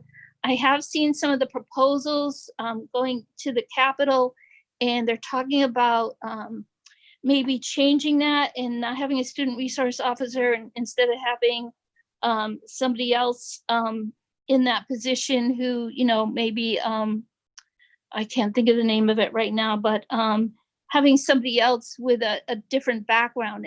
But I think a uniform in the schools is extremely important. And so I'm hoping that that continues. Talking about aging myself, I saw the movie Class Divided back before Oprah. And then I saw it again on Oprah. And I completely agree with you. It was an amazing movie, opened my eyes. I feel that more people should see it, just like you do. You said, but believe it or not, you can see it on YouTube. So maybe if that word got out, and I'll do my best with my social media to let people know that you can see that on YouTube. And I think it'll be an educational video for all to see. As far as community relations, National Night Out, all those things that you mentioned, a whole list of things. I just know that right now Parks and Rec seems to be amping up. Before they were, sitting back and saying, no, because of COVID, we can't have the pools open, we can't have the summer camp, we're gonna discontinue the concerts, but it seems like it's coming back again. I have been invited to the Parks and Rec event on July 16th for the Kindness Counts.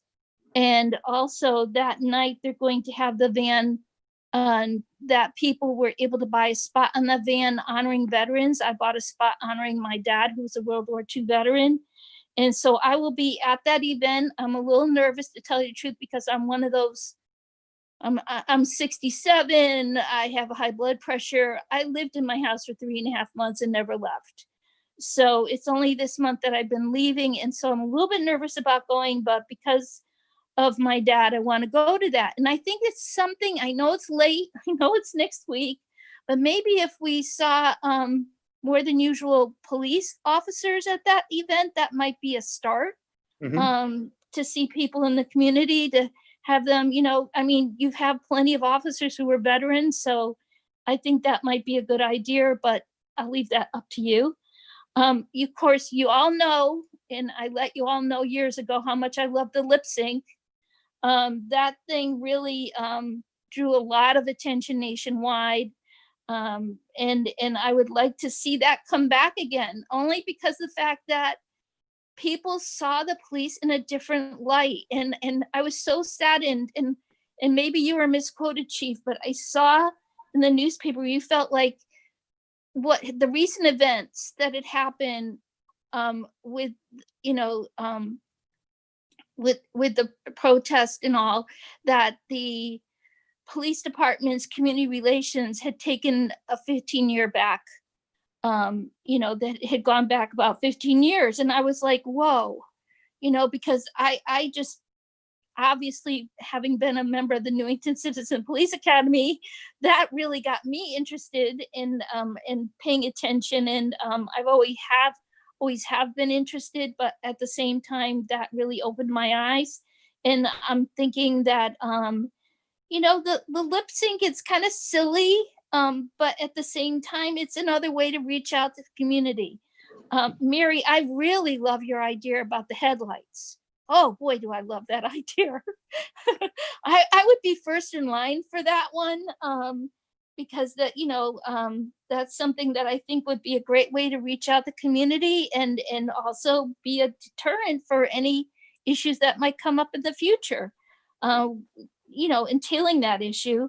Robin, I completely agree with you about the movie Run, Hide, Shoot. I was required to watch that movie when I worked for the state. I'm retired 4 years now, but when I worked for the state, I was required to watch that movie, and that was a true eye opener.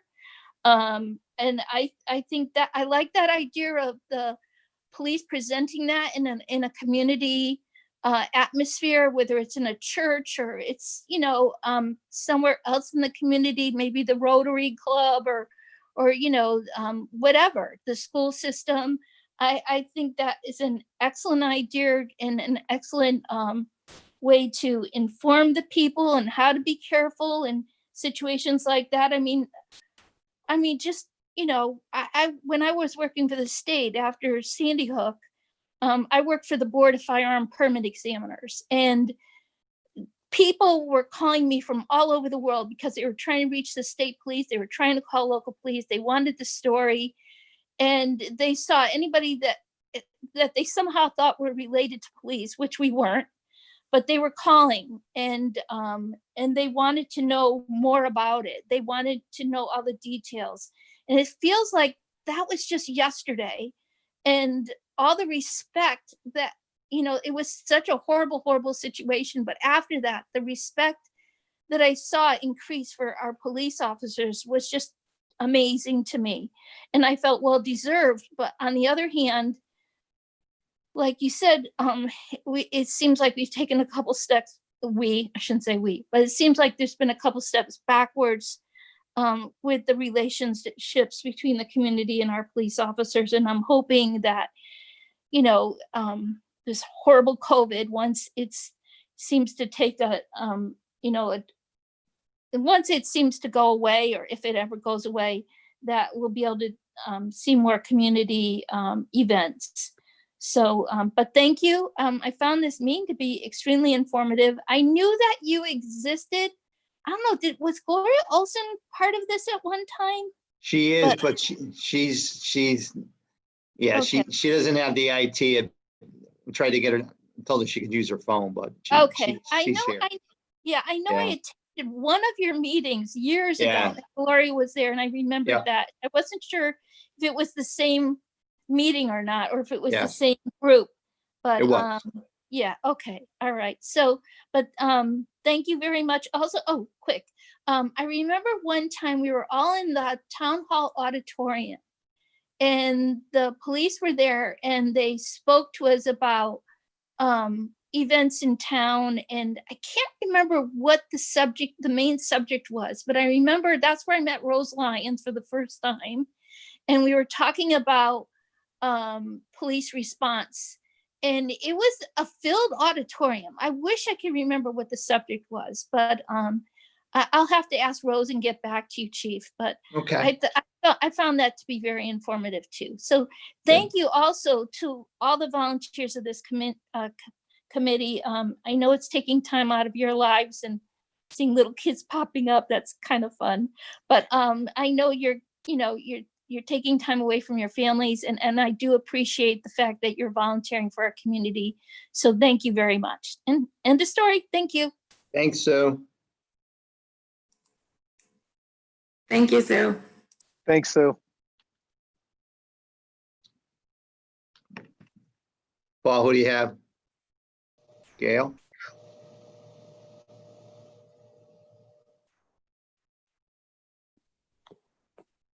Gail, are you there? Oh, yeah. Hello, can you hear me? We got you.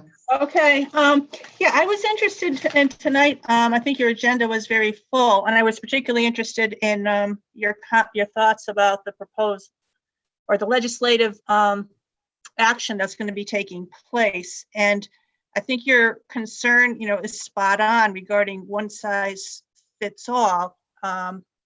Is not necessarily the way to go. And I think it dovetails with my concern, which is my fear is it's kind of a need. My fear is things may get passed as a knee-jerk reaction in a very shortened legislative session where there's political posturing in an election year. And I think it's a very dangerous time to be making any kind of major changes to something so significant as police community relations. But I'm glad that you're in contact with our state legislators, and I'm glad that in the other police chiefs. But I just have one question. I saw it in the paper yesterday that one of the major backers of some of the legislation or proposed legislation is indicating that he calls it having to end broken window policing, he called it, making arrests for relatively minor crimes in the view that, this leads to major crimes. Now, you said that 77% increase, I think in larceny, whatever, in our town, and these are probably considered uh, uh,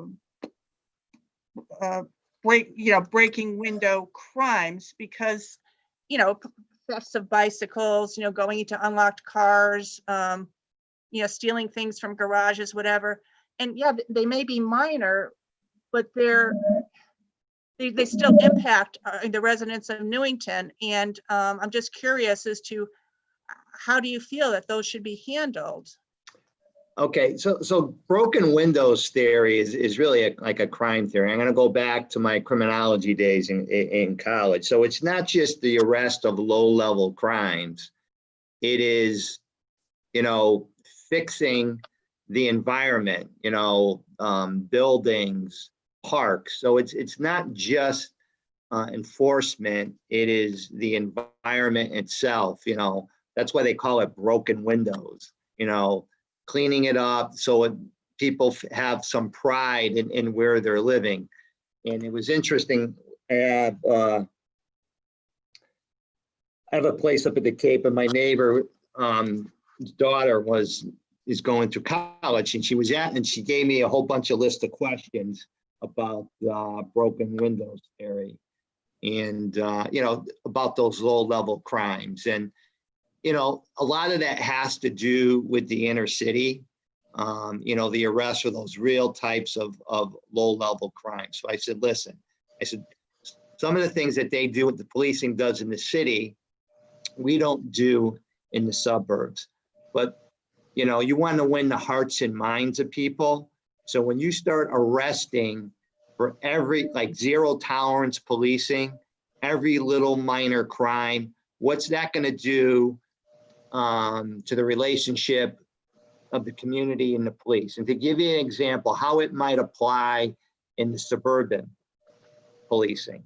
So we have a neighborhood. Well, let's pick Hawley Street, all right, because of the stop signs. So, zero tolerance, broken windows. So I'm going to put a police officer in that neighborhood 24 hours a day. And those police officers are going to give a ticket to every single driver that goes through the stop sign, whether they drive through it, roll through it, or don't come to a complete stop. Every single driver gets a ticket. So how do you think the people in that neighborhood are going to feel about the police getting that kind of attention and getting that type of enforcement? They're not going to think too highly of the police. And that's what happens with zero tolerance policing. So if you're in the inner city and you're arresting people for every little minor crime, what's going to happen? And the theory was in New York was if you arrest them for the minor crimes, it's going to stop the major crimes. But what happens in the meantime? It builds a wedge between police and community relations. So that's why officer discretion is so important. But I would say, the larcenies, the car breaks, the stolen cars, the shoplifting, those are not low-level crimes. When somebody breaks into a car, that's a felony, that's burglary. Stealing a car is a felony in most cases because of the price of the car.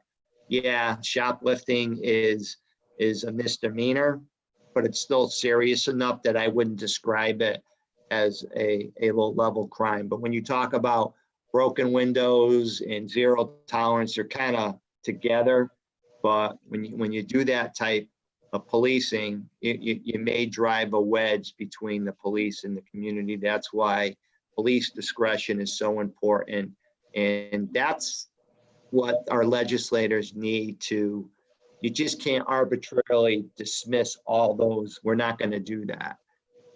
There has to be accountability in some regard, but it's important that police officers use the discretion wisely to deal with those types of crimes. Okay, thank you. That explains it. Okay. You got anything else, Gail, or? No, not today. Okay. Okay.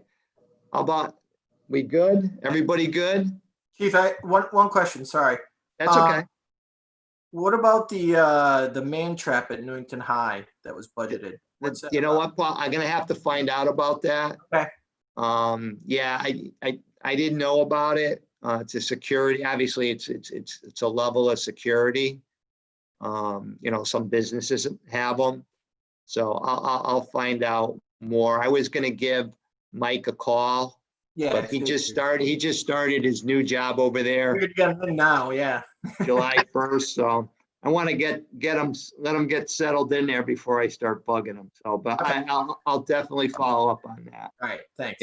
and check on that Yeah, I just didn't know how it affected your response or anything like that, you know? no, we have, yeah, it's not, we have fobs to all the schools. Okay, So we have immediate access. So if something were to go on in the schools, there's no delay. We have the fobs, we go right in. So, Okay. all right. just going off the experience of at the Capitol, the man traps that are up there, that's why. Yeah, okay. Okay. All right, perfect. So how, did this work all right? Oh yeah. Yeah, Good? Yep. All Yeah. right, For sure. Yes. all right. All right, perfect. So Yeah. we'll schedule another meeting. You know, we're July, so September. Sounds How's that good. sound? And hopefully by then I'll have much more information about some of the reforms. And we'll see where we're at. And you guys have my email, feel free. If you know, you're laying in bed awake one night and some bright idea comes to you about, you know, police community relations or some idea that we might benefit by, feel free to shoot me an email and we'll definitely take a look at it. You know, anything that we can do to improve the relationships is important now more than ever. So, Thanks, Chief. I know it's late. You know what? I got to tell you, this is probably the latest meeting we've ever had, Ever. Yeah. It absolutely is. Yep. ever. Yep. So which is a Absolutely. good thing. It's a good thing. Yeah. So again, thank you, and we'll Thank be in you. touch soon. Thanks, Chief. Good night, Thanks, everyone. See you, everybody. Good night, everybody. Come on. Bye. Okay. Bye.